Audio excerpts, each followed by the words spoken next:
ஐவிஆர்ஐல வந்து அந்த ஹாஸ்டல்ல நாங்க தெய்வம்னு ஒருத்தருக்கு பேர் வச்சிருந்தோம். தெய்வம்ன்ற ஒரு பேர் வந்து டாக்டர் முருகேசன். அவர் பிஜி ஜெனட்டிக்ஸ் பண்ணாரு. பிஜி ஜெனட்டிக்ஸ் பண்றது வந்து வெட்டினரி எம்பிபிஎஸ் படிக்கிறவங்க ரேடியாலஜி படிக்கிற மாதிரி மிக பிரபலமான சப்ஜெக்ட். நான் பவுல்ட்ரி சயின்ஸ் படித்தேன். அந்த இன்ஸ்டியூட்டுக்குள்ள நம்ம போகணும், ஐவிஆர்ஐக்குள்ள போகணுன்றதுனால கவுன்சிலிங் எழுதி கார்டு கொடுக்கும் பொழுது ஐவிஆர்ஐன்னு இடம் மட்டும் போட்டு கோர்ஸ் பேரை வந்து ஃபில்அப் பண்ணல. அந்த கிளர்க் வந்து கேட்டாங்க, என்ன கோர்ஸ் பேரை ஃபில்அப் பண்ணாம கொடுத்துட்டீங்கன்னு திருப்பி கொடுத்தாங்க. இல்ல மேடம் நீங்களே ஃபில்அப் பண்ணுங்க அப்படின்னு.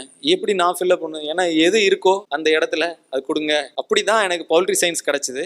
அந்த பவுல்ட்ரி சயின்ஸ் கிடைச்சி அங்கே போனோம். தெய்வம் வந்து ஜெனட்டிக்ஸ் படிச்சுட்டு இருந்தாரு. ஏன் தெய்வம்னு சொல்றேன்னா, அவர் அப்போ இருந்து இப்போ வரைக்கும் டிப் டாப்பா இருப்பார். எப்பவும் கரெக்டா இன் பண்ணி இந்த பட்டன் போட்டிருப்பாரு. இப்படி பட்டன் போட்டு ரூம் எல்லாம் லாக் பண்ணி கீ மேல வச்சுட்டு போவோம்ல, அது மாதிரி இவர் ரூம் லாக் பண்ணுவாரு.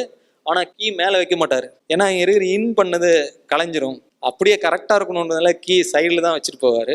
அவர் தான் எனக்கு காம்படிஷன். அவர் எங்களோட காம்படிஷன் சுதாகரோட ஃப்ரெண்டு மாதிரி காம்படிஷன் இல்லை. காலையில லைட்டு யார் ரூம்ல ஃபர்ஸ்ட் எரியுதுன்னு பார்ப்போம். 3 மணிக்கு, 2 மணிக்கு, 4 மணிக்கு எழுந்த உடனே அந்த ஜன்னலை விளக்கி தெய்வத்தோட ரூம்ல லைட் எரியுதான்னு பார்த்தேன்.